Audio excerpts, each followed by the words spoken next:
ਡੰਡੌਤ ਬੰਦਨ ਅਨਕ ਬਾਰ, ਸਰਬ ਕਲਾ ਸਮਰੱਥ, ਡੋਲਣ ਤੇ ਰਾਖੋ ਪ੍ਰਭੂ, ਨਾਨਕ ਦੇ ਘਰ ਹੱਥ। ਗਿਆਨ ਅੰਜਨ ਗੁਰ ਦਿਆ, ਅਗਿਆਨ ਅੰਧੇਰ ਵਿਨਾਸ਼। ਹਰ ਕਿਰਪਾ ਤੇ ਸੰਤ ਭੇਟਿਆ, ਨਾਨਕ ਮਨ ਪਰਗਾਸ। ਯਾਹੀ ਕੁਲ ਤੇ ਪ੍ਰਗਟ ਹੋਏ, ਤਾਹੀ ਕੁਲ ਕੋ ਨਾਮ।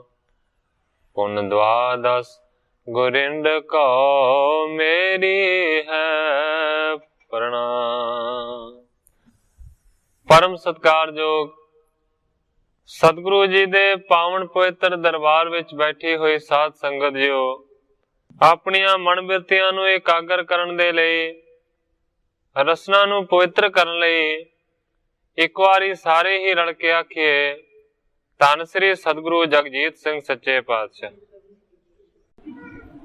ਸਤਿਗੁਰੂ ਅਰਜਨ ਦੇਵ ਸੱਚੇ ਪਾਤਸ਼ਾਹ ਜੀ ਦਾ ਪਾਵਨ ਪਵਿੱਤਰ ਇਤਿਹਾਸ ਸਾਹਿਬ ਜੀ ਸ਼੍ਰਵਣ ਕਰ ਰਹੇ ਸੀ। ਕੱਲ ਪਿਛਲੀ ਸਾਖੀ ਦੀ ਸਮਾਪਤੀ ਹੋਈ ਸੀ।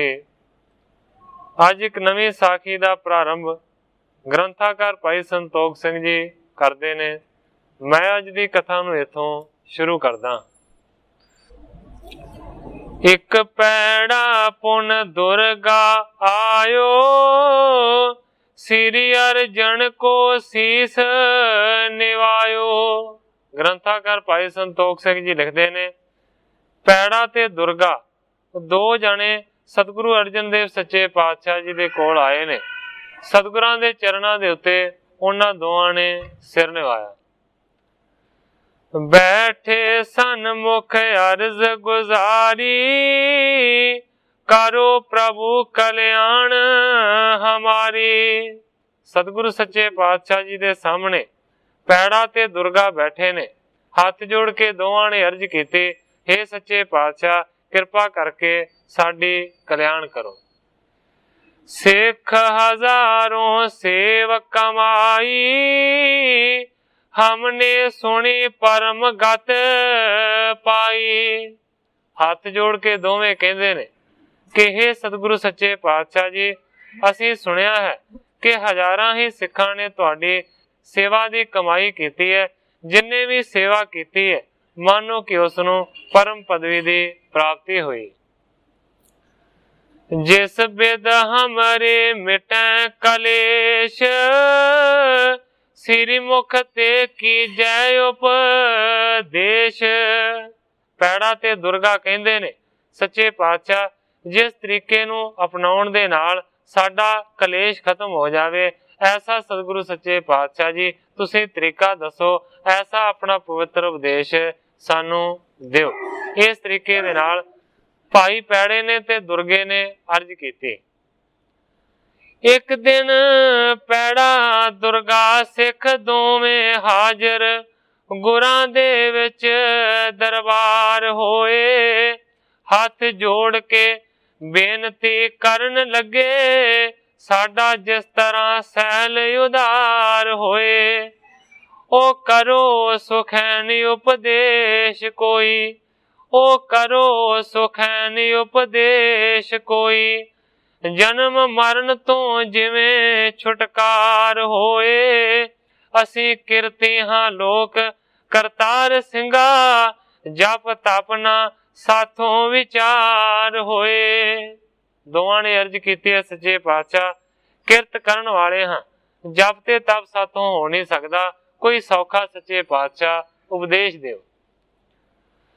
ਔਰ ਸ਼ਰਦਾ ਤਿਨ ਕੇ ਦਿੜ ਜਾਨੀ, ਸਤਿਗੁਰ ਗਤ ਦਾ ਗਿਰਾ ਬਖਾਨੀ। ਗ੍ਰੰਥਾਕਾਰ ਭਾਈ ਸੰਤੋਖ ਸਿੰਘ ਜੀ ਲਿਖਦੇ ਨੇ ਕਿ ਦੋਵਾਂ ਦੇ ਮਨ ਦੇ ਅੰਦਰ ਦ੍ਰਿੜ ਸ਼ਰਧਾ ਸਤਿਗੁਰੂ ਸੱਚੇ ਪਾਤਸ਼ਾਹ ਜੀ ਨੇ ਦੇਖੀ, ਤੇ ਫਿਰ ਜਿਹੜੇ ਸਤਿਗੁਰੂ ਸੱਚੇ ਪਾਤਸ਼ਾਹ ਜੀ ਮੋਕਸ਼ ਦਾ ਦਾਨ ਦੇਣ ਵਾਲੇ ਦਾਤੇ ਨੇ, ਉਹਨਾਂ ਨੇ ਇਸ ਤਰ੍ਹਾਂ ਬਚਨ ਕੀਤਾ, पूरब जन्म दान जिन कीने, तन तर तिनो पदार्थ लीने।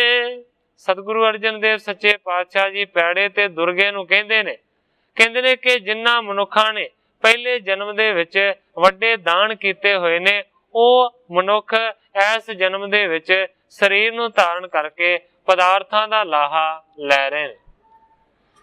ਦੇਹ ਆਰੋਗ ਸੁਸ਼ੀਲਾ ਨਾਰੀ, ਪੁੱਤਰ ਉਪੰਨ ਆਇਸ ਕਾਰੀ।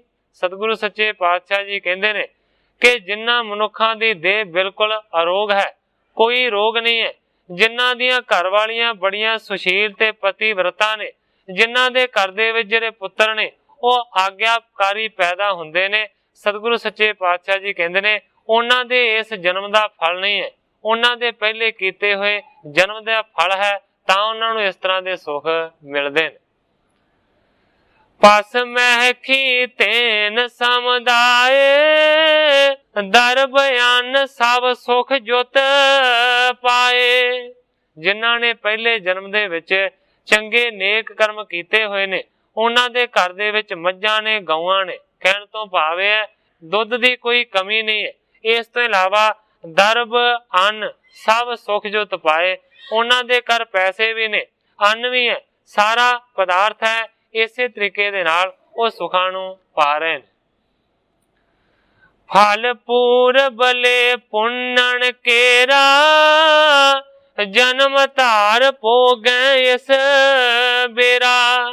ਸਤਿਗੁਰੂ ਅਰਜਨ ਦੇਵ ਸੱਚੇ ਪਾਤਸ਼ਾਹ ਜੀ ਕਹਿੰਦੇ ਨੇ ਕਿ ਪੂਰਬਲੇ ਕੀਤੇ ਹੋਏ ਪੁੰਨਾਂ ਦਾ ਉਹਨਾਂ ਨੂੰ ਇਸ ਜਨਮ ਦੇ ਵਿੱਚ ਫਲ ਮਿਲਿਆ ਹੈ, ਤੇ ਉਸੇ ਤਰੀਕੇ ਦੇ ਨਾਲ ਆਪਣੇ ਫਲ ਨੂੰ ਭੋਗ ਰਹੇ ਨੇ, ਖਾ ਰਹੇ ਨੇ। ਸਤਿਗੁਰੂ ਸੱਚੇ ਪਾਤਸ਼ਾਹ ਜੀ ਨੇ ਪੈੜੇ ਤੇ ਦੁਰਗੇ ਨੂੰ ਇਸ ਤਰੀਕੇ ਦੇ ਨਾਲ ਹੁਕਮ ਕੀਤਾ।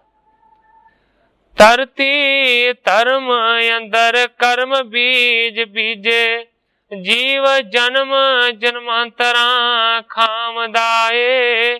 ਪੂਰਬ ਜਨਮ ਦੇ ਵਿੱਚ ਜੋ ਕਰਮ ਕੀਤੇ, ਇਸ ਜਨਮ ਫਲ ਉਹਨਾਂ ਦਾ ਭਾਮਦਾ ਏ। ਸਮੇਂ ਸਿਰ ਜਿਉਂ ਉਗਦੇ ਬੀਜ ਆ ਕੇ, ਤਿਵੇਂ ਕਰਮ ਵੀ ਫਲ ਦਿਖਾਵਦਾ ਏ। ਅਫਲ ਦਰਖਤ ਸਾਰੇ ਚਲੇ ਜਾਣ ਭਾਵੇਂ, ਕਰਮ ਫਲੇ ਬਿਨਾ ਨਹੀਂ ਜਾਵਦਾ ਏ। ਇਸ ਲਈ ਪਾ ਜਨਮ ਮਨੁੱਖ ਵਾਲੀ, ਇਸ ਲਈ ਪਾ ਜਨਮ ਮਨੁੱਖ ਵਾਲੀ।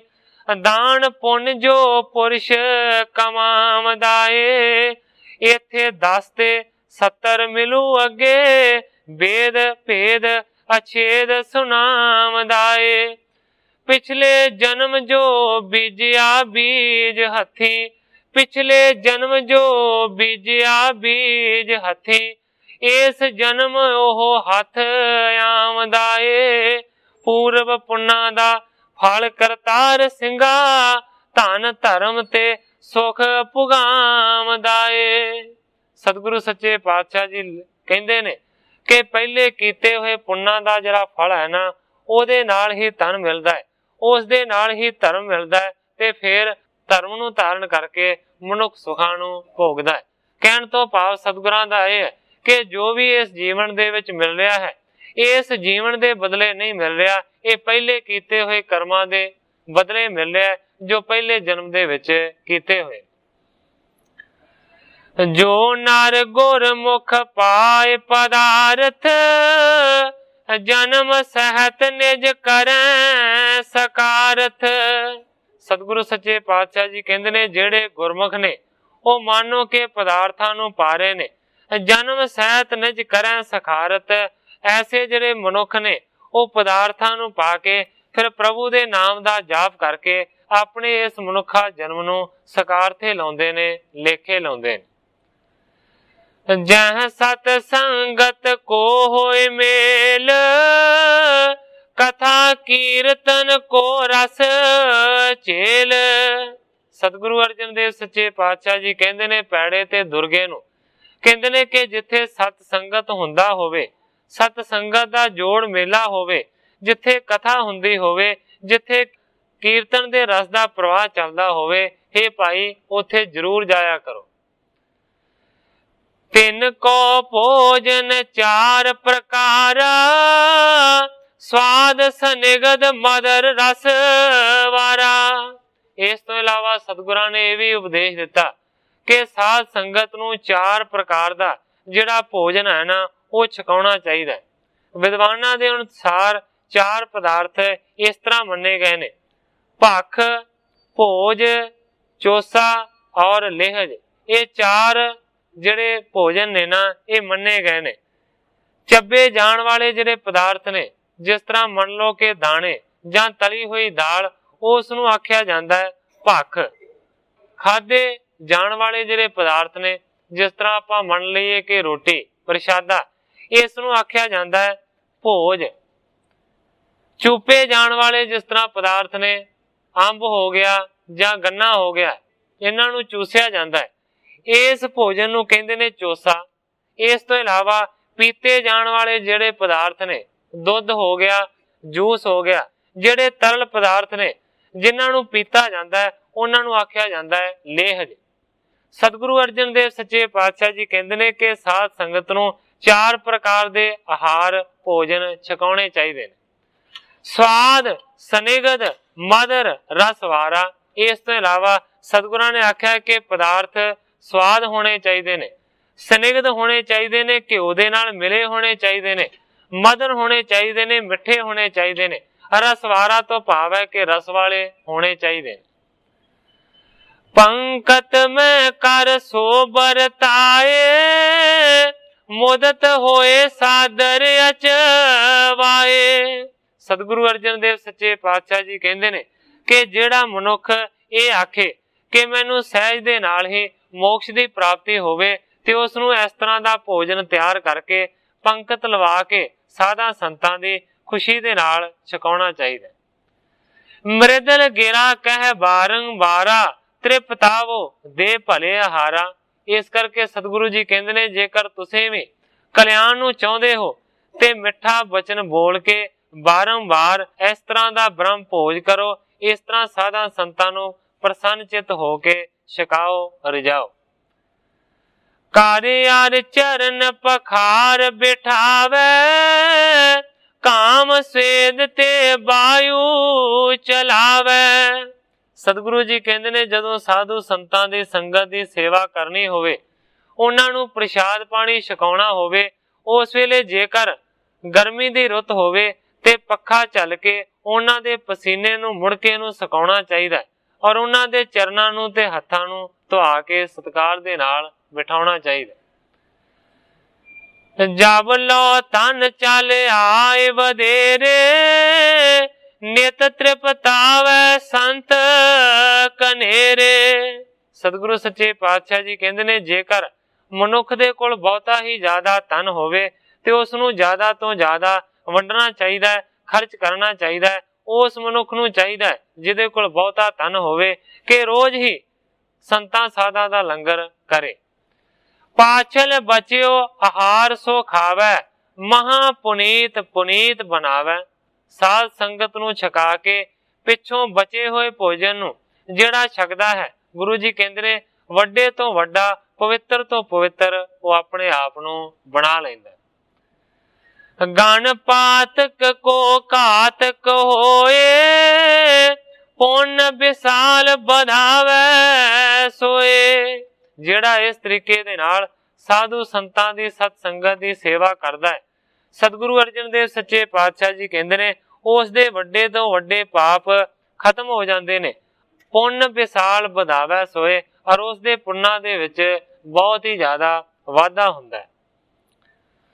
ਬਹੁਰ ਵਸਤਰ ਆਛੇ ਬਣਵਾਵੇ, ਸੰਤ ਕੇ ਸਿੱਖ ਕਸ਼ਟ ਕੋ ਪਾਵੇ।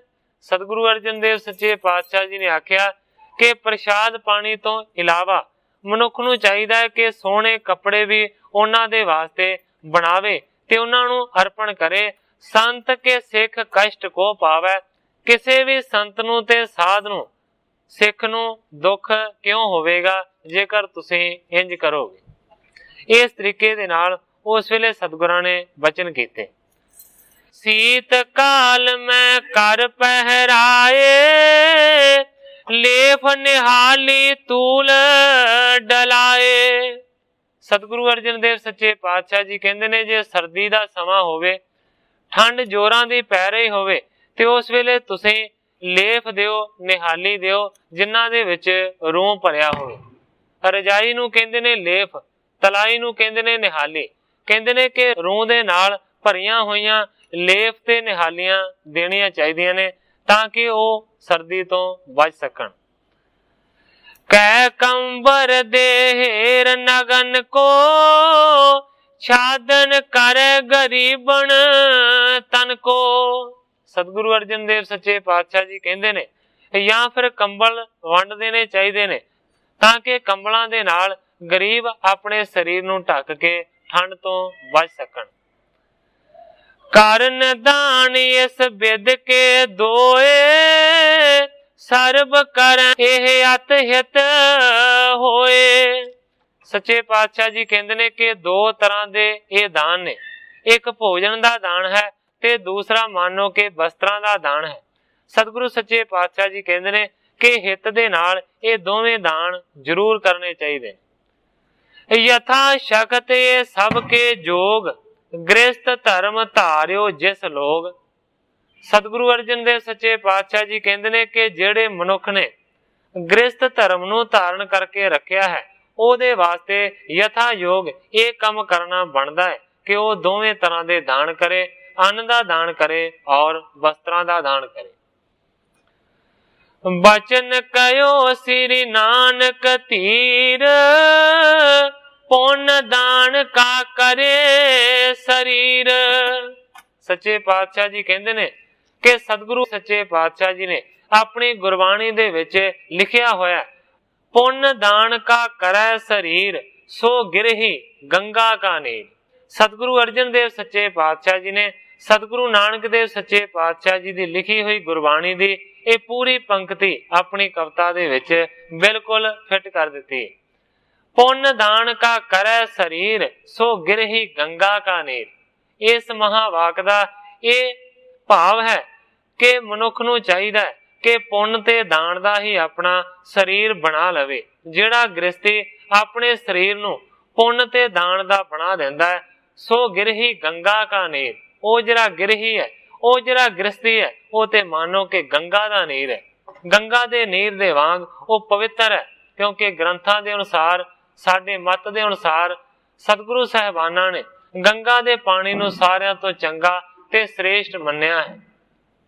ਕਬੀਰ ਮਨ ਨਿਰਮਲ ਭਇਆ ਜੈਸੇ ਗੰਗਾ ਨੀਰ। ਕਬੀਰ ਜੀ ਵੀ ਲਿਖਦੇ ਨੇ ਕਿ ਮੇਰਾ ਮਨ ਇਸ ਤਰ੍ਹਾਂ ਦਾ ਨਿਰਮਲ ਹੋ ਗਿਆ, ਇਸ ਤਰ੍ਹਾਂ ਦਾ ਪਵਿੱਤਰ ਹੋ ਗਿਆ ਜਿਵੇਂ ਗੰਗਾ ਦਾ ਪਾਣੀ ਹੋਵੇ। ਸਤਿਗੁਰੂ ਅਰਜਨ ਦੇਵ ਸੱਚੇ ਪਾਤਸ਼ਾਹ ਜੀ ਕਹਿੰਦੇ ਨੇ ਕਿ ਸਤਿਗੁਰੂ ਨਾਨਕ ਨੇ ਇਹ ਲਿਖਿਆ ਹੈ, ਜਿਹੜਾ ਗ੍ਰਸਤੀ ਹੋਵੇ ਉਹਦਾ ਸਰੀਰ ਮਾਨੋ ਕਿ ਪੁੰਨ ਤੇ ਦਾਨ ਦਾ ਹੋਣਾ ਚਾਹੀਦਾ, ਤੇ ਜਿਹੜਾ ਗ੍ਰਸਤੀ ਇਸ ਤਰ੍ਹਾਂ ਦਾ ਹੁੰਦਾ ਹੈ ਉਹ ਗੰਗਾ ਦੇ ਪਾਣੀ ਵਰਗਾ ਪਵਿੱਤਰ ਤੇ ਉਜਲ ਹੁੰਦਾ ਹੈ। ਧਰਮ ਗ੍ਰਸਤ ਕੋ ਦਾਨ ਗਹੀਰ। ਸਤਿਗੁਰੂ ਸੱਚੇ ਪਾਤਸ਼ਾਹ ਜੀ ਕਹਿੰਦੇ ਨੇ ਗ੍ਰਸਤੀ ਦਾ ਦਾਨ ਕਰਨਾ ਹੀ ਸਾਰਿਆਂ ਤੋਂ ਵੱਡਾ ਧਰਮ ਹੈ। ਜਿਉਂ ਕਿਉਂ ਕਰ ਦਿਨ ਰਹਿਣ ਮਝਾਰਾ, ਵਸਤਰ ਨਗਨ ਕੋ ਛੁਦਤ ਹਾਰਾ।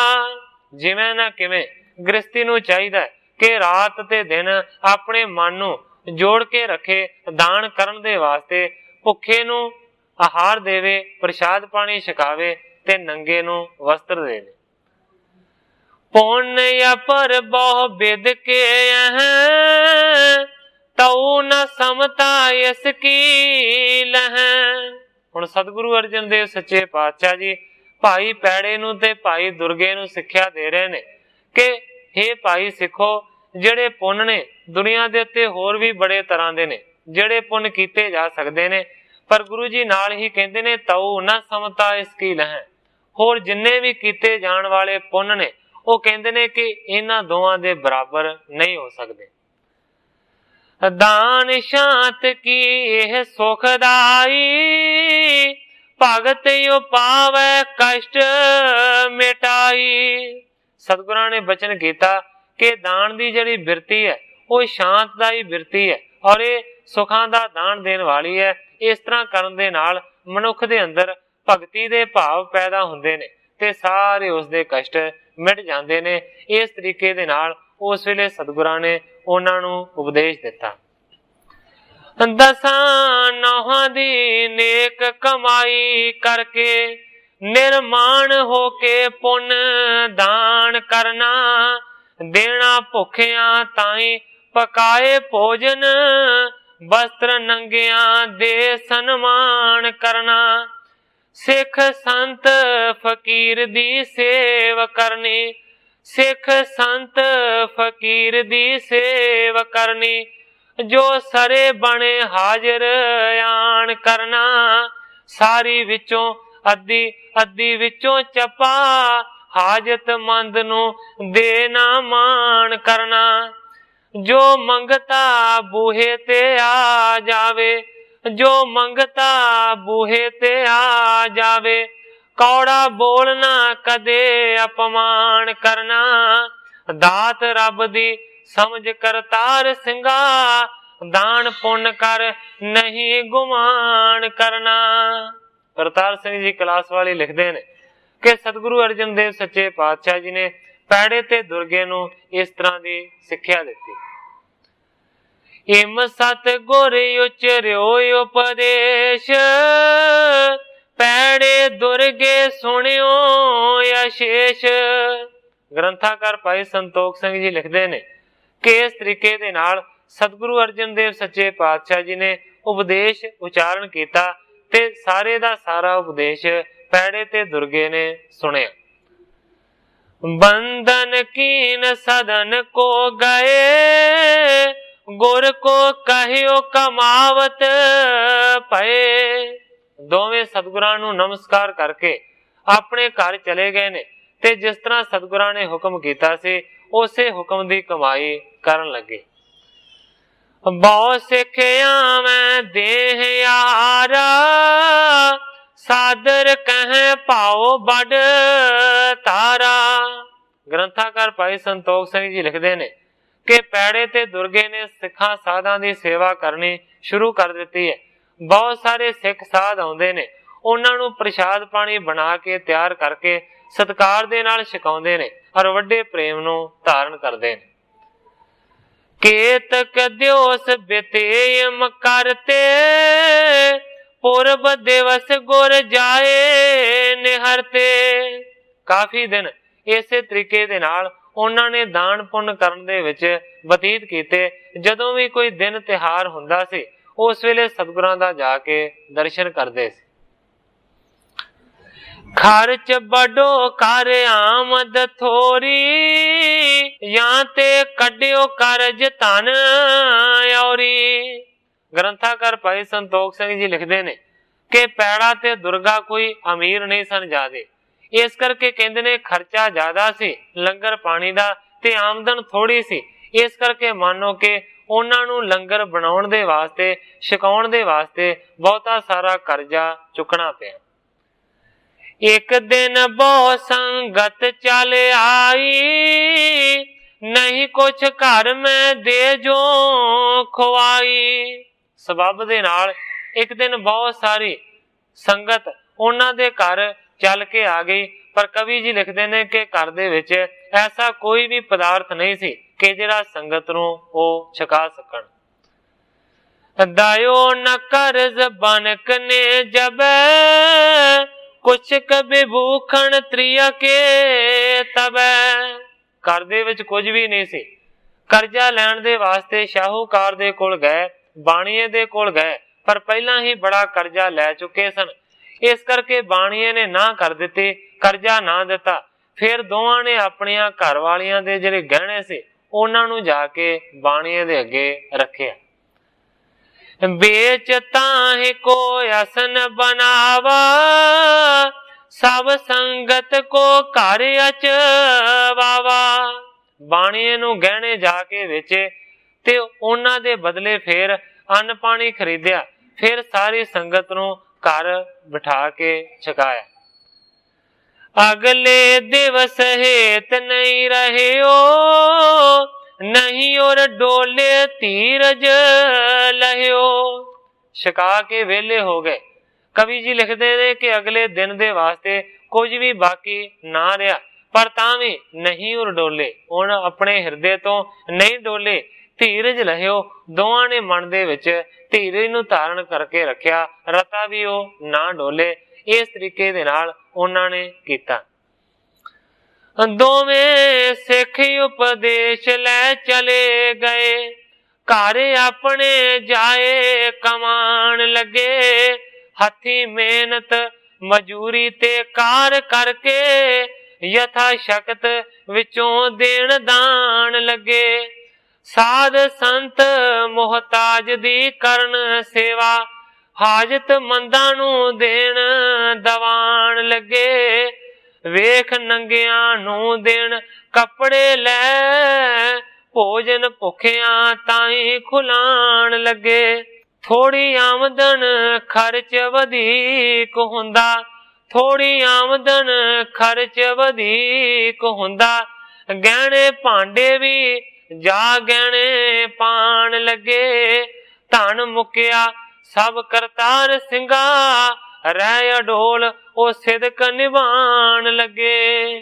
करतार सिंह जी क्लास वाले लिखते ने कि भावें धन मुक गया है, पर तां भी वो अडोल रहे ने और अपने सिदक नूं निभाउण लगे। वहर पूम का जब ही गयो, कर सो थान खनियो लख लयो। एक दिन दोवां दे विचों एक जना बाहर पिंड तो निकलिया है, एक रुख दे थल्ले जाके बह गया है। थोड़ा जा अपनी उंगल दे नाल धरती नूं खोदना उसने शुरू किया।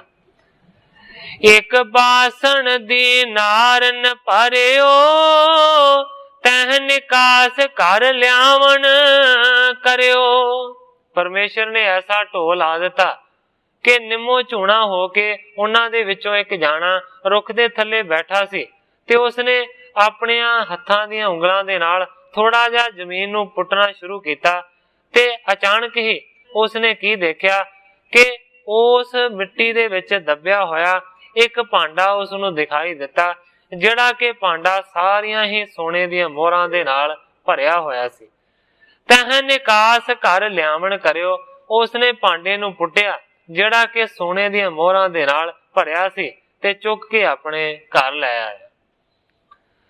कर्ज उतार विभूखण सारे, घर वाए शुभ करत आहारे।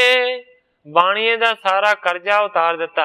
इस तो इलावा जिहड़े उन्हां ने गहने वेचे सी, ਉਹ गहने ते विक चुके सन। फिर नवे सिरे तो नवे गहने कढ़वा के अपनियां घरवालियां नूं दिते। करत हारे इस तो इलावा बहुत सारा लंगर करके छकाया गरीबां नूं। दयो दरब प्रभु नेम जाना, वस्त्र आहार दीन गण दाना।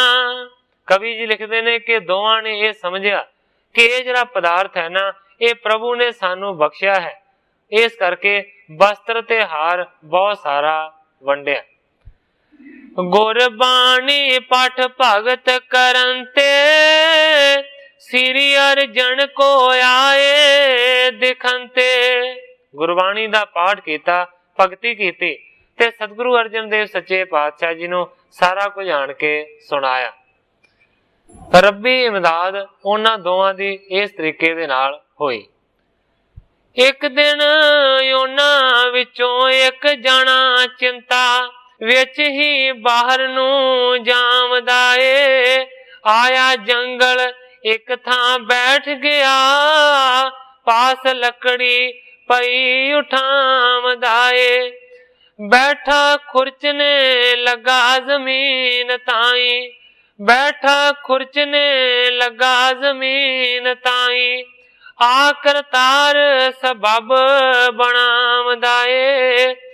देग मोरां दी दब्बी सी नजर पै गई, वेख रब दा शुक्र मनावदा ए। जा दूसरे भाई नूं खबर कीती, माया गुरु भेजियो सुनावदा ए। दोवें ढो के अपने घर लै गए, चेड़ा भुख दा मूंह छुपावदा ए। घर बार छुड़ा लै सब जेवर, पक्का निश्चा गुरां ते आमदाए। हाजिर होए हजूर करतार सिंघा, सिखी सिदक दा रंग सुहावदाए। इस तरीके दे नाल पैड़े ते दुर्गे दी रब्बी इमदाद होई ते सतगुरां दे चरनां दे विच दोवें हाजिर होए। सुन सतगुर ने धन बिरतांत, बचन करियो जो वंडत खात।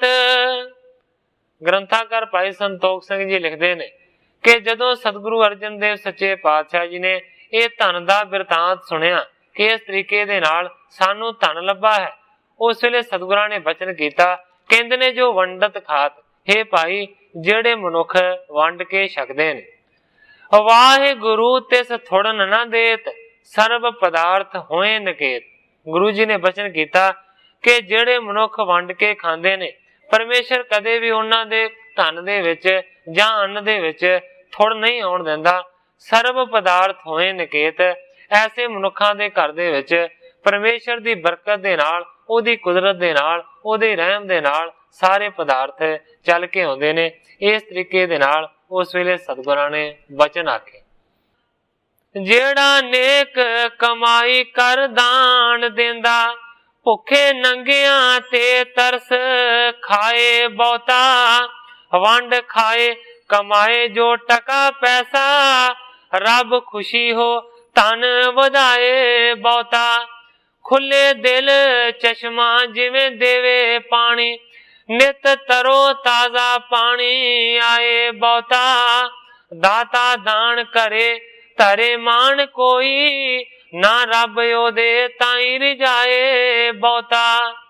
कोठा बिना परनाले दे टह पैंदा, पानी छपड़ा गंदा हो जाए बहुता, धन विद्या जिन्नी कूदान करे, वदे ओतनी जग सुनाए बहुता। पैसा सूमदा गंदा होए चले वांगू, दुख अते विकार वधाए बहुता, लगे धर्म ते धन करतार सिंघा, इथे जस अगे सुख दाए बहुता। करतार सिंह जी कलास वाले लिखते ने कि सूम दा जिहड़ा पैसा है ना, वो चले वांगू गंदा हो जाता है ते विकार पैदा करता है, पर जिहड़ा पैसा धर्म दे लेखे लगता है, वो मानो कि जग दे विच जस फैलाउंदा है ते दरगाह दे विच सुख दिंदा है। इस तरीके दे नाल उस वेले वापरे। वाहिगुरु सिमरत गत पाई, अंत समय गुर भये सहाई। ग्रंथाकार भाई संतोख सिंह जी लिखते ने कि पैड़ा ते दुर्गा मानो के हमेशा जिंदगी भर दे वास्ते नाम दा जाप करते रहे। जदों अखीरला समा होया ते सतगुरु सच्चे पातशाह जी ने दोवां दी सहायता की, रखिया की। इस जगह दे उत्ते कवि जी अपने इस अध्याय नूं समाप्त करके नवे अध्याय दा प्रारंभ करदे ने। चिंगरण होते सो जात के, बाला कृष्णा नाम, संस्कृत विद्या बिखे पंडित बड़ अभिराम। ग्रंथाकार भाई संतोख सिंह जी लिखते ने कि चिंगरण जात दे एक बाला ते कृष्णा दो पंडित सन, जेड़े के संस्कृत विद्या नूं पढ़े हुए सन ते बहुत सियाणे पंडित सन, श्रेष्ठ बुद्धि दे मालक। सो जब कथा करत नर माही, सुने बृंद और हरख उपाही। बाला ते कृष्णा दोवें पंडित कथा करया करदे सन। जदों संगत दे विच कथा करदे सन ते बहुत सारी संगत खुशी दे नाल उन्हां दी कथा नूं सुनिया करदे सी। आछी रीत सुनावण करही, रीज सगर सुजस उचरही। कवि जी लिखते ने कि चंगी रीति दे नाल, वधिया तरीके दे नाल वो कथा करदे सन, इस करके श्रोते कथा सुन के रीझ जांदे सन ते उन्हां दोवां दा बड़ा जस करदे सन। तीनों पिखे सिख जात कनेरे, बांछत पाए गुरु मुख हेरे। बाले ते कृष्ण ने देखा कि बहुत सारे ਜਿਹੜੇ सिख ने वो अपने गुरु के दर्शनों के वास्ते जाते ने। उन्होंने सुनिया कि गुरु इन्हां दा ऐसा है कि जो भी ਉਹਦੇ ਤੋਂ जाके मंगते ने वो दे दिंदा है। सुनी उपदेश त्याग लब रोस, धरै हृदय में सत संतोष। पता लगा बाले ते कृष्ण नूं कि इन्हां दा गुरु उपदेश दिंदा है, जिस उपदेश नूं धारण करके गुरु दे सिख लालच ते गुस्सा छड़ दिंदे ने। धरै हृदय में सत संतोष, ते अपने हिरदे दे विच सत ते संतोख नूं धारण करदे ने। इत्यादक गुण हृदय विचारे, गुर दर्शन के हेत सधारे। जदों दोवां ने सतगुरां दे इस तरह दे गुणां नूं हिरदे दे विच विचारिया ते फिर दोवां दे मन दे विच चाह पैदा होया कि ऐसे गुरु दे दर्शनां दे वास्ते जाना चाहिदा है। एक दिन बाला ते कृष्णा फिर सतगुरु अर्जन देव सच्चे पातशाह जी दे दर्शन करन दे वास्ते पहुंचे। श्री अर्जन के ढिग चल आए, नमो ठान बैठे समूह आए। सतगुरु अर्जन देव सच्चे पातशाह जी दे लागे पहुंचे ने, आन के नमस्कार कीती है और सतगुरां दे सामने बह गए। बोले बहुर आप सतगुर हो, उपदेशो गुण सिखण उर को। दोवां ने हथ जोड़ के अर्ज की, कहंदे ने आप सतगुर हो, कहंदे ने कि तुसीं सतगुर हो, उपदेशो गुण सिखण उर को। ते सिखां दे हृदय दे विच गुणां दे धारण करन दा तुसीं उपदेश देंदे। खष्ट शास्त्रन मत को जान, कथा पुराण महान बखान।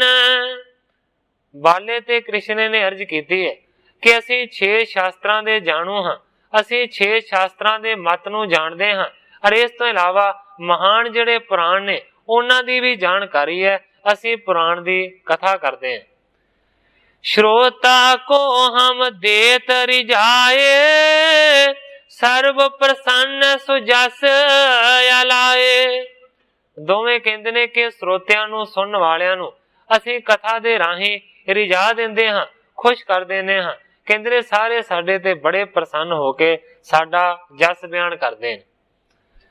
तऊ हमारे मन में शांत, नहीं उपजत होए मत अविदात।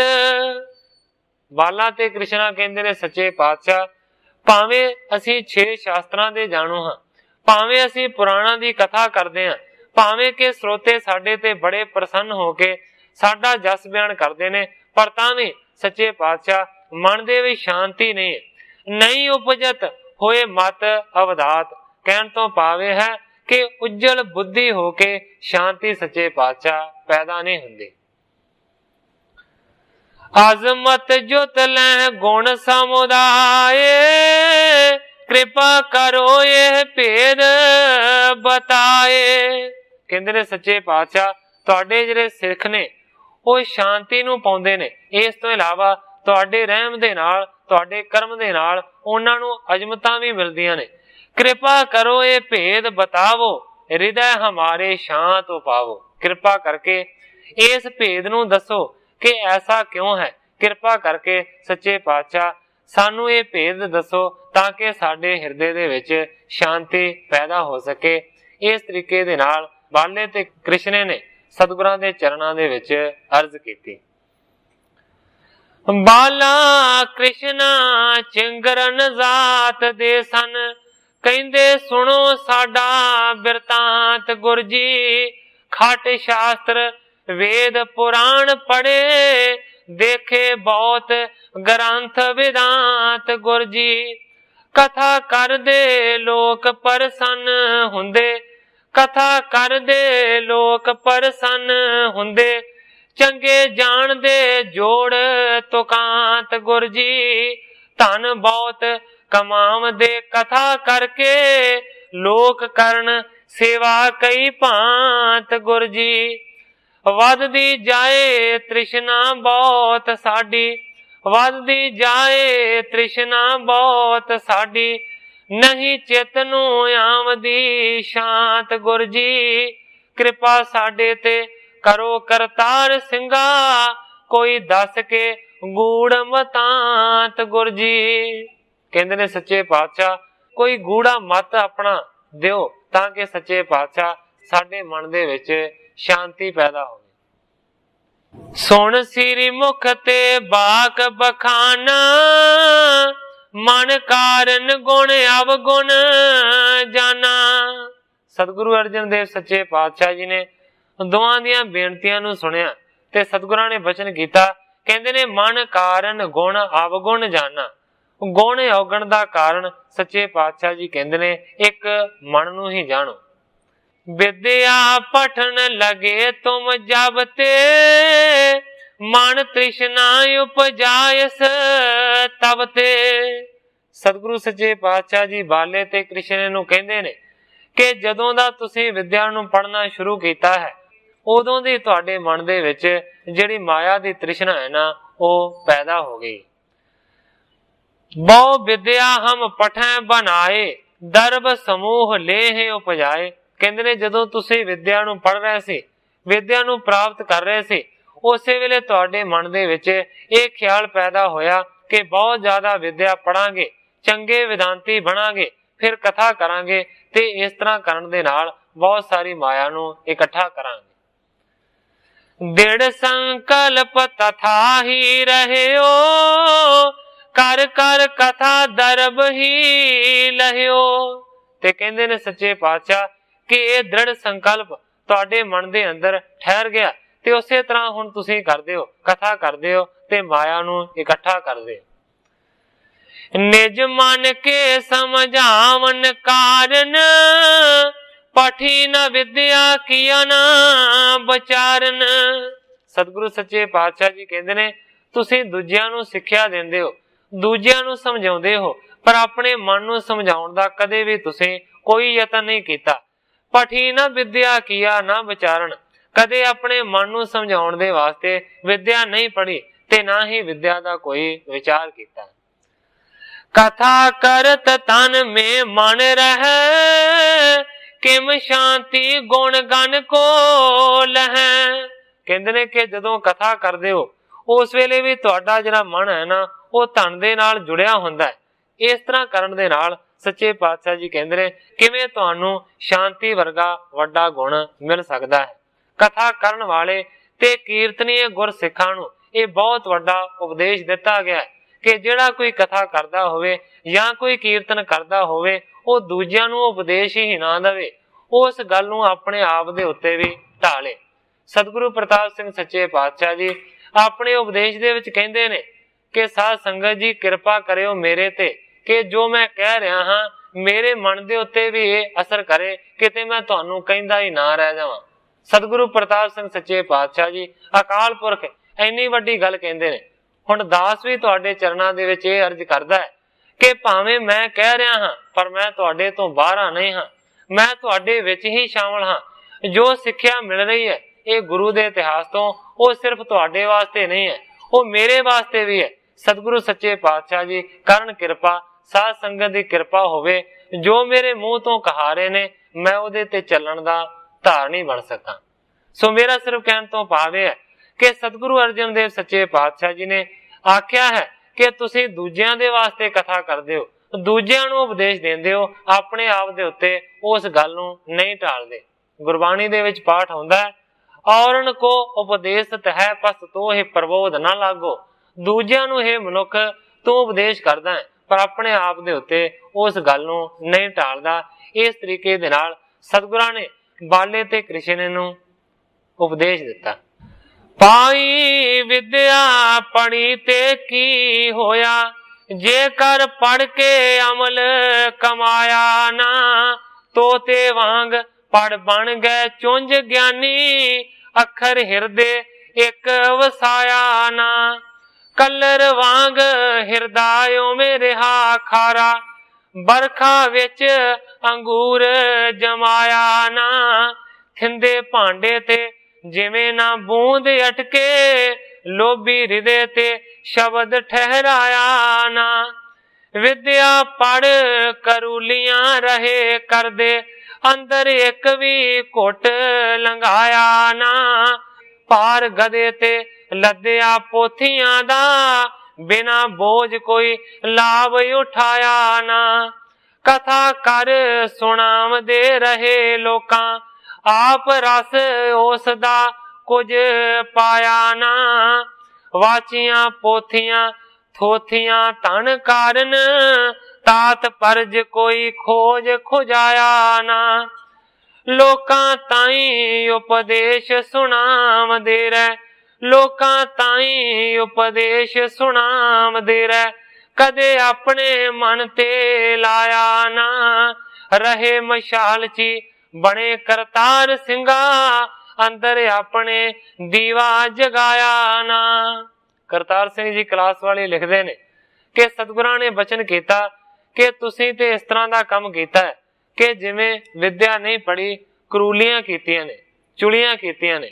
जिस तरह के सतगुरु प्रताप सिंह सच्चे पातशाह जी के उपदेश दे विच आउंदा है कि सतगुरु गोबिंद सिंह सच्चे पातशाह जी के समय ते कोई एक सिख बाणी पढ़दा सी ते सतगुरां ने सुन के आख्या, हे भाई करूलियां ना कर, चुलियां ना कर, कुछ अंदर भी लंघा।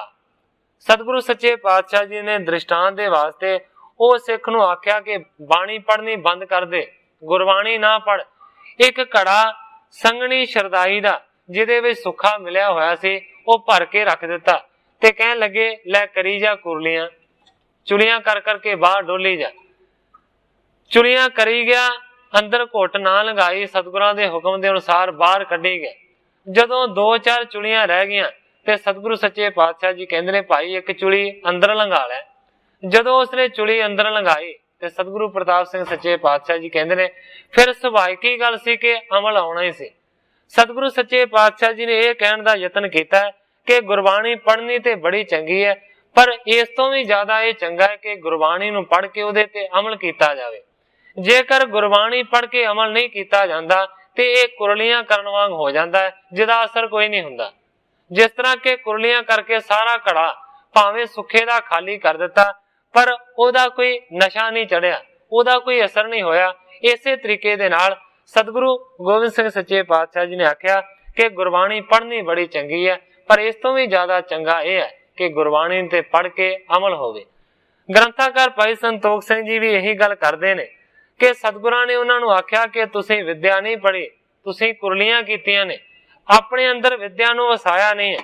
ਸਤਿਗੁਰੂ ਸੱਚੇ ਪਾਤਸ਼ਾਹ ਜੀ ਕਹਿੰਦੇ ਨੇ ਤੁਸੀਂ ਤੇ ਮਸ਼ਾਲ 'ਚ ਹੀ ਬਣੇ ਰਹਿ, ਮਸ਼ਾਲ ਹੱਥ ਦੇ ਵਿੱਚ ਫੜ ਕੇ ਦੂਜਿਆਂ ਨੂੰ ਚਾਨਣ ਕਰਦੇ ਰਹੇ, ਪਰ ਕਹਿੰਦੇ ਨੇ ਆਪਣੇ ਹਿਰਦੇ ਦੇ ਵਿੱਚ ਪ੍ਰਕਾਸ਼ ਦਾ ਦੀਵਾ ਕਦੇ ਜਗਾਇਆ ਹੀ ਨਹੀਂ। ਇਸ ਤਰੀਕੇ ਦੇ ਨਾਲ ਸਤਿਗੁਰਾਂ ਨੇ ਦੋਵਾਂ ਨੂੰ ਉਪਦੇਸ਼ ਦਿੱਤਾ। ਅਬ ਤੇ ਕਰੋ ਅਗਾਰੀ ਐਸੇ, ਸਮਝਾਵਣ ਹਿਤ ਲੋਕਣ ਜੈਸੇ। ਸਤਿਗੁਰੂ ਅਰਜਨ ਦੇਵ ਸੱਚੇ ਪਾਤਸ਼ਾਹ ਜੀ ਨੇ ਫਿਰ ਦੋਵਾਂ ਨੂੰ ਸਿੱਖਿਆ ਦਿੱਤੀ ਹੈ ਕਿ ਅੱਜ ਤੋਂ ਬਾਅਦ ਤੁਸੀਂ ਇਸ ਤਰ੍ਹਾਂ ਕਰਨਾ ਹੈ, ਸਮਝਾਵਣ ਹਿਤ ਲੋਕਣ ਜੈਸੇ। ਜਿਸ ਤਰ੍ਹਾਂ ਲੋਕਾਂ ਨੂੰ ਸਮਝਾਉਂਦੇ ਆ ਨਾ, ਉਸ ਤਰ੍ਹਾਂ ਆਪਣੇ ਆਪ ਨੂੰ ਵੀ ਸਮਝਾਇਆ ਕਰੋ। ਅਨਕ ਪਾਤ ਕੀ ਕਰ ਚਤੁਰਾਈ, ਕਰੋ ਰਿਝਾਵਣ ਠਾਣ ਉਪਾਈ। ਸਤਿਗੁਰੂ ਅਰਜਨ ਦੇਵ ਸੱਚੇ ਪਾਤਸ਼ਾਹ ਜੀ ਬਾਲੇ ਤੇ ਕ੍ਰਿਸ਼ਨੇ ਨੂੰ ਕਹਿੰਦੇ ਨੇ ਕਿ ਅਨੇਕਾਂ ਭਾਂਤ ਦੇ ਨਾਲ, ਅਨੇਕਾਂ ਚਤੁਰਾਈਆਂ ਦੇ ਨਾਲ, ਅਨੇਕਾਂ ਪ੍ਰਮਾਣਾਂ ਦੇ ਨਾਲ ਤੁਸੀਂ ਕਥਾ ਕਰਦੇ ਹੋ। ਇਸ ਵਾਸਤੇ ਕਰਦੇ ਹੋ ਤਾਂ ਕਿ ਤੁਹਾਡੀ ਕਥਾ ਪਸੰਦ ਆ ਸਕੇ, ਤੁਸੀਂ ਸਰੋਤਿਆਂ ਨੂੰ ਰਿਝਾ ਸਕੋ। ਤੈਸੇ ਮਨ ਸਮਝਾਵਨ ਕਾਰਨ, ਪਾਠ ਵੇਦਾਂਤ ਸੋ ਕਰੋ ਵਿਚਾਰਨ। ਇਸੇ ਤਰੀਕੇ ਦੇ ਨਾਲ ਸਤਿਗੁਰੂ ਅਰਜਨ ਦੇਵ ਸੱਚੇ ਪਾਤਸ਼ਾਹ ਜੀ ਕਹਿੰਦੇ ਨੇ ਜਿੰਨਾ ਯਤਨ ਲੋਕਾਂ ਨੂੰ ਰਿਝਾਉਣ ਦੇ ਵਾਸਤੇ ਕਰਦੇ ਹੋ, ਉਹਨਾਂ ਯਤਨ ਆਪਣੇ ਮਨ ਨੂੰ ਸਮਝਾਉਣ ਦੇ ਵਾਸਤੇ ਕਰਿਆ ਕਰੋ।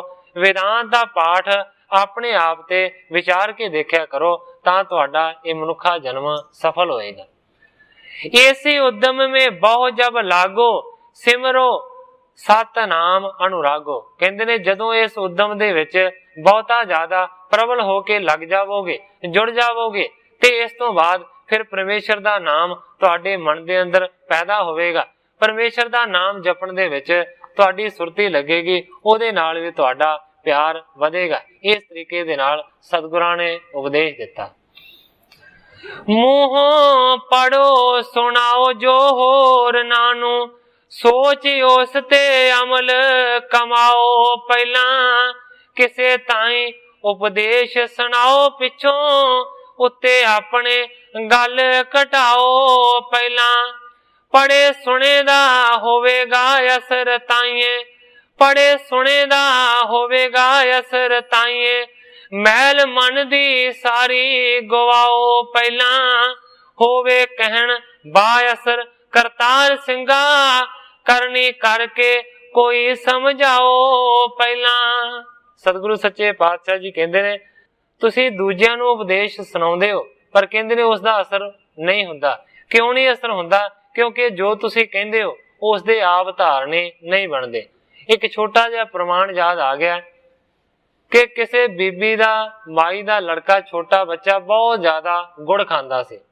ਬਹੁਤ ਜ਼ੋਰ ਲਾਇਆ ਪਰ ਉਹ ਨਾ ਹਟਿਆ, ਕਿਉਂਕਿ ਆਮ ਤੌਰ ਤੇ ਬੱਚੇ ਨੂੰ ਮਿੱਠੇ ਦੇ ਨਾਲ ਪਿਆਰ ਹੁੰਦਾ ਹੈ। ਉਸ ਨੂੰ ਇਹ ਨਹੀਂ ਪਤਾ ਹੁੰਦਾ ਕਿ ਜ਼ਿਆਦਾ ਮਿੱਠਾ ਖਾਵਾਂਗਾ ਤੇ ਮੈਨੂੰ ਰੋਗ ਲੱਗੇਗਾ, ਫੋੜੇ ਨਿਕਲਣਗੇ ਜਾਂ ਮੈਂ ਦੁਖੀ ਹੋਵਾਂਗਾ। ਇਸ ਗੱਲ ਦਾ ਨਹੀਂ ਪਤਾ ਹੁੰਦਾ, ਪਰ ਮੂੰਹ ਦਾ ਸਵਾਦ ਹੁੰਦਾ ਹੈ, ਇਸ ਕਰਕੇ ਉਹ ਖਾਈ ਜਾਂਦਾ। ਬੱਚਾ ਗੁੜ ਬਹੁਤ ਖਾਂਦਾ ਸੀ, ਹਟਦਾ ਨਹੀਂ ਸੀ ਕਿਸੇ ਵੀ ਤਰੀਕੇ ਦੇ ਨਾਲ। ਆਖਰਕਾਰ ਕੋਈ ਸਾਧੂ ਸੰਤ ਲਾਗੇ ਰਹਿੰਦੇ ਸਨ ਪਿੰਡ ਦੇ।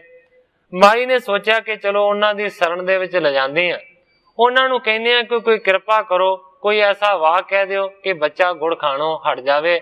ਇਹ ਹਟਦਾ ਨਹੀਂ ਹੈ, ਬਹੁਤਾ ਜ਼ਿਆਦਾ ਖਾਂਦਾ ਹੈ, ਰੋਗੀ ਹੋ ਜਾਏਗਾ। ਮਾਈ ਆਪਣੇ ਬੱਚੇ ਨੂੰ ਲੈ ਕੇ ਉਹ ਸਾਧ ਦੇ ਕੋਲ ਚਲੀ ਗਈ, ਜਾ ਕੇ ਨਮਸਕਾਰ ਕੀਤੀ, ਬੱਚੇ ਨੂੰ ਵੀ ਮੱਥਾ ਟਿਕਵਾਇਆ ਤੇ ਮਾਈ ਨੇ ਹੱਥ ਜੋੜ ਕੇ ਸਾਧੂ ਦੇ ਅੱਗੇ ਅਰਜ਼ ਕੀਤੀ।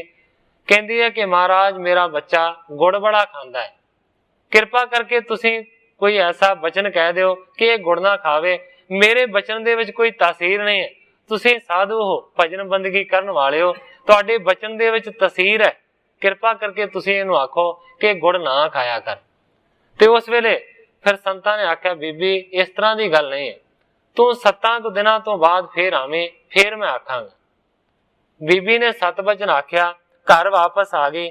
ਜਦੋਂ 7 ਕੁ ਦਿਨਾਂ ਤੋਂ ਬਾਅਦ ਫੇਰ ਗਏ ਤੇ ਫੇਰ ਸਾਧ ਨੇ ਆਖਿਆ ਕਿ ਬੇਟਾ ਦੇਖ, ਗੁੜ ਖਾਣਾ ਚੰਗਾ ਹੈ, ਬਹੁਤਾ ਜ਼ਿਆਦਾ ਖਾਣਾ ਮਾੜਾ ਹੈ, ਇਹਦਾ ਅਸਰ ਮਾੜਾ ਹੋਵੇਗਾ, ਤੂੰ ਰੋਗੀ ਹੋ ਜਾਵੇਂਗਾ।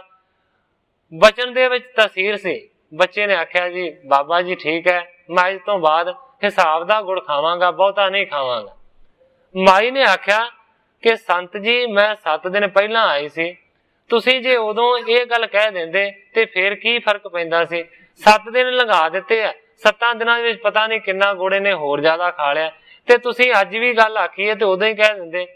ਉਸ ਵੇਲੇ ਫਿਰ ਸੰਤਾਂ ਨੇ ਆਖਿਆ ਬੀਬੀ ਇਹ ਗੱਲ ਨਹੀਂ ਹੈ, ਜਦੋਂ ਤੂੰ 7 ਦਿਨ ਪਹਿਲਾਂ ਆਈ ਸੀ ਨਾ ਤੇ ਮੈਂ ਵੀ ਗੁੜ ਖਾਂਦਾ ਸੀ, ਹੁਣ 7 ਦਿਨ ਹੋ ਗਏ ਨੇ ਮੈਂ ਗੁੜ ਨੂੰ ਮੂੰਹ ਨਹੀਂ ਲਾਇਆ, ਕਿਉਂਕਿ ਮੈਂ ਜੇ ਉਸ ਦਿਨ ਆਖ ਦਿੰਦਾ ਤੇ ਮੇਰੀ ਬਾਣੀ ਦੇ ਵਿੱਚ ਵੀ ਤਾਸੀਰ ਨਹੀਂ ਸੀ ਰਹਿਣੀ, ਮੇਰੇ ਕਹੇ ਦਾ ਇੰਨਾ ਅਸਰ ਨਹੀਂ ਸੀ ਹੋਣਾ, ਕਿਉਂਕਿ ਮੈਂ ਆਪ ਹੀ ਉਸ ਗੱਲ ਦਾ ਧਾਰਨੀ ਨਹੀਂ ਸੀ। ਇਸ ਕਰਕੇ ਅੱਜ ਆਖਿਆ ਹੁਣ ਜ਼ਰੂਰ ਅਸਰ ਹੋਵੇਗਾ। ਤੇ ਸਾਧ ਸੰਗਤ ਜੀ ਅਸਰ ਹੋਇਆ, ਬੱਚੇ ਨੇ ਗੁੜ ਖਾਣਾ ਛੱਡ ਦਿੱਤਾ, ਹਿਸਾਬ ਦਾ ਖਾਂਦਾ ਰਿਹਾ, ਬਹੁਤਾ ਨਹੀਂ ਖਾਦਾ। ਮੇਰਾ ਸਿਰਫ ਕਹਿਣ ਤੋਂ ਭਾਵ ਹੈ ਕਿ ਸਤਿਗੁਰੂ ਅਰਜਨ ਦੇਵ ਸੱਚੇ ਪਾਤਸ਼ਾਹ ਜੀ ਕਹਿੰਦੇ ਨੇ ਕਿ ਕਹਿਣ ਦਾ ਫਾਇਦਾ ਤਾਂ ਹੁੰਦਾ ਹੈ ਜੇ ਕਹਿਣ ਵਾਲੇ ਦੇ ਵਿੱਚ ਤਾਸੀਰ ਹੋਵੇ, ਉਹਦੇ ਬਚਨ ਦੇ ਵਿੱਚ ਤਾਕਤ ਹੋਵੇ, ਤਾਂ ਹੀ ਅੱਗੇ ਜਾ ਕੇ ਅਸਰ ਕਰਦੀ ਹੈ ਗੱਲ। ਸਤਿਗੁਰੂ ਸੱਚੇ ਪਾਤਸ਼ਾਹ ਜੀ ਕਹਿੰਦੇ ਨੇ ਕਿ ਮੂੰਹੋਂ ਪੜ੍ਹਦੇ ਹੋ, ਸੁਣਾਉਂਦੇ ਹੋ ਹੋਰਨਾਂ ਨੂੰ, ਪਰ ਉਸ ਦੇ ਉੱਤੇ ਆਪ ਵੀ ਅਮਲ ਕਮਾਓ। ਤੁਹਾਡਾ ਕਹਿਣਾ ਤਾਂ ਅਸਰ ਵਾਲਾ ਹੋ ਸਕਦਾ ਹੈ ਜੇਕਰ ਉਸ ਕਰਨੀ ਦੇ ਤੁਸੀਂ ਪਹਿਲਾਂ ਧਾਰਨੀ ਹੋਵੇ। ਇਸ ਤਰੀਕੇ ਦੇ ਨਾਲ ਸਤਿਗੁਰਾਂ ਨੇ ਆਖਿਆ ਸੁਖ ਦੁਖ ਜੋ ਪਾਈਏ ਪਰਲੋਕ, ਤਿਸ ਕੋ ਲਖੋ ਲੇਹੁ ਮਨ ਰੋਕ। ਸਤਿਗੁਰਾਂ ਨੇ ਉਪਦੇਸ਼ ਦਿੱਤਾ ਸੁਖ ਦੁਖ ਜੋ ਮਰ ਕੇ ਪ੍ਰਲੋਕ ਵਿੱਚ ਪਾਉਣਾ ਹੈ, ਤਿੰਨਾਂ ਨੂੰ ਇੱਥੋਂ ਦੇ ਕੀਤੇ ਕਰਮਾਂ ਦਾ ਫਲ ਹੀ ਤੁਸੀਂ ਜਾਣ ਕੇ ਆਪਣੇ ਮਨ ਨੂੰ ਬੁਰਾਈਆਂ ਤੋਂ ਰੋਕ ਲਓ। ਬਸੈ ਹਿਰਦੈ ਮਨ ਕੀ ਸਭ ਜਾਣਨ, ਸੋ ਪਰਮੇਸ਼ਰ ਲਖ ਸੁਭ ਥਾਨਨ। ਜਿਹੜਾ ਪਰਮੇਸ਼ਰ ਹਿਰਦੇ ਦੇ ਵਿੱਚ ਵਸਣ ਵਾਲਾ ਹੈ ਉਹ ਪਰਮੇਸ਼ਰ ਮਾਨੋ ਕਿ ਸਾਰਿਆਂ ਦੀ ਗਤੀ ਨੂੰ ਜਾਣਦਾ ਹੈ ਔਰ ਹਰ ਇੱਕ ਜਗ੍ਹਾ ਦੇ ਉੱਤੇ ਉਹ ਪਰਿਪੂਰਨ ਹੈ। ਸਤਿਗੁਰ ਸੰਗ ਕਰਤ ਭੇਨੀਤ, ਵਾਹਿਗੁਰੂ ਸੰਗ ਲਾਗੀ ਪ੍ਰੀਤ। ਗ੍ਰੰਥਾਕਾਰ ਭਾਈ ਸੰਤੋਖ ਸਿੰਘ ਜੀ ਲਿਖਦੇ ਨੇ, ਸਤਿਗੁਰੂ ਦੇ ਨਾਲ ਬਾਲੇ ਤੇ ਕ੍ਰਿਸ਼ਨੇ ਨੇ ਸੰਗ ਕਰਨਾ ਸ਼ੁਰੂ ਕੀਤਾ ਹੈ, ਉਹਨਾਂ ਦੀ ਸੰਗਤ ਕਰਨੀ ਸ਼ੁਰੂ ਕੀਤੀ ਹੈ, ਆਪਣੇ ਮਨ ਨੂੰ ਸਮਝਾਇਆ ਹੈ। ਵਾਹਿਗੁਰੂ ਸੰਗ ਲਾਗੀ ਪ੍ਰੀਤ, ਇਸ ਤਰ੍ਹਾਂ ਕਰਨ ਦੇ ਨਾਲ ਮਾਨੋ ਕਿ ਵਾਹਿਗੁਰੂ ਨਾਮ ਦੇ ਨਾਲ ਉਹਨਾਂ ਦੀ ਪ੍ਰੀਤ ਜੁੜ ਗਈ। ਹੋਤ ਪਇਓ ਤਿਨ ਕੋ ਕਲਿਆਣ, ਗੁਰ ਕੋ ਸਿੱਖ ਹੋਏ ਮਨ ਮਾਨੇ।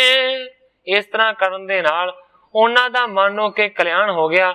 ਗ੍ਰੰਥਾਕਾਰ ਭਾਈ ਸੰਤੋਖ ਸਿੰਘ ਜੀ ਲਿਖਦੇ ਨੇ, ਗੁਰ ਕੇ ਸਿੱਖ ਹੋਏ ਮਨ ਮਾਨੇ, ਉਹਨਾਂ ਦਾ ਮਨ ਮੰਨ ਗਿਆ ਤੇ ਫਿਰ ਸਤਿਗੁਰੂ ਅਰਜਨ ਦੇਵ ਸੱਚੇ ਪਾਤਸ਼ਾਹ ਜੀ ਦੇ ਦੋਵੇਂ ਸਿੱਖ ਬਣ ਗਏ। ਇਸ ਤਰੀਕੇ ਦੇ ਨਾਲ ਉਹਨਾਂ ਦੋਵਾਂ ਦਾ ਬਾਲੇ ਤੇ ਕ੍ਰਿਸ਼ਨੇ ਦਾ ਭਲਾ ਹੋਇਆ।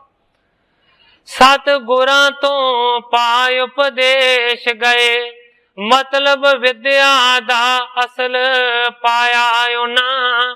ਜੋ ਆਖਦੇ ਮੂੰਹ ਕਮਾਵਦੇ ਓ, ਲੋਭ ਤ੍ਰਿਸ਼ਨਾ ਤਾਈ ਗਵਾਇਆ ਉਹਨਾਂ। ਕਥਾ ਪਾਰਿ ਉਪਕਾਰ ਦੇ ਲਈ ਕਰਦੇ, ਕਥਾ ਪਾਰਿ ਉਪਕਾਰ ਦੇ ਲਈ ਕਰਦੇ। ਸਤ ਸੰਗ ਦਾ ਰੰਗ ਵਧਾਇਆ ਉਹਨਾਂ, ਆਪ ਤਰ ਗਏ ਅੰਤ ਕਰਤਾਰ ਸਿੰਘਾ। ਸੰਗੀ ਸਾਥੀਆਂ ਤਾਈ ਤਰਾਇਆ ਉਹਨਾਂ। ਕਰਤਾਰ ਸਿੰਘ ਜੀ ਕਲਾਸ ਵਾਲੇ ਲਿਖਦੇ ਨੇ, ਇਸ ਤਰੀਕੇ ਦੇ ਨਾਲ ਨਾਲੇ ਬਾਲਾ ਤੇ ਕ੍ਰਿਸ਼ਨਾ ਸਤਿਗੁਰਾਂ ਦੀ ਕਿਰਪਾ ਦੇ ਨਾਲ ਆਪ ਤਰੇ ਤੇ ਨਾਲੇ ਹੋਰਨਾਂ ਨੂੰ ਵੀ ਉਹਨਾਂ ਨੇ ਤਾਰ ਲਿਆ। ਇਸ ਤਰੀਕੇ ਦੇ ਨਾਲ ਹੋਇਆ। ਸੋ ਇਸ ਜਗ੍ਹਾ ਦੇ ਉੱਤੇ ਇਸ ਕਥਾ ਦੀ ਸਮਾਪਤੀ ਹੈ। ਦੂਸਰੇ ਪਾਸੇ ਸਮਾਂ ਵੀ ਸਮਾਪਤ ਹੋ ਚੁੱਕਾ ਹੈ। ਕੱਲ ਨੂੰ ਗ੍ਰੰਥਾਕਾਰ ਜੀ ਜਿਸ ਤਰੀਕੇ ਦੇ ਨਾਲ ਅੱਗੇ ਕਥਾ ਨੂੰ ਬਿਆਨ ਕਰਨਗੇ, ਮੈਂ ਉਸੇ ਤਰ੍ਹਾਂ ਸਾਧ ਸੰਗਤ ਦੇ ਸਨਮੁਖ ਅਰਜ਼ ਕਰਾਂਗਾ। ਅੱਗੇ ਜੋ ਸਤਿਗੁਰੂ ਸੱਚੇ ਪਾਤਸ਼ਾਹ ਜੀ ਦੀ ਰਜ਼ਾ ਹੋਵੇਗੀ ਉਸੇ ਤਰ੍ਹਾਂ ਵਰਤੇਗੀ। ਅੱਜ ਇੰਨੀਆਂ ਹੀ ਅਰਜ਼ਾਂ ਕਰਦਾ ਹੋਇਆ ਮੈਂ ਇੱਥੇ ਹੀ ਕਥਾ ਨੂੰ ਵਿਸਰਾਮ ਦੇ ਕੇ ਸਾਰੀ ਸਾਧ ਸੰਗਤ ਤੋਂ ਖਿਮਾ ਦਾ ਜਾਚਕਾਂ। हे अच्युत हे पार ब्रह्म अविनाशी अगनास, हे पूरन हे सर्ब में दुख पंजन गुणतास। हे संगी हे निरंकार, हे निर्गुण सब टेक। हे गोविंद हे गुण निदान, जाके सदा विवेक। हे अपरंपर हर हरे, है पी होवनहार। हे संतः कै सदा संग ने धारा आधार। हे ठाकुर हो दास रो, मैं निर्गुण गुण नहीं कोय। नानक दीजै नाम दान, राखो हिय परोय। याही कुल ते प्रगट होय, ताही कुल को नाम। पुन द्वादश गोरिंड को मेरी है प्रणाम।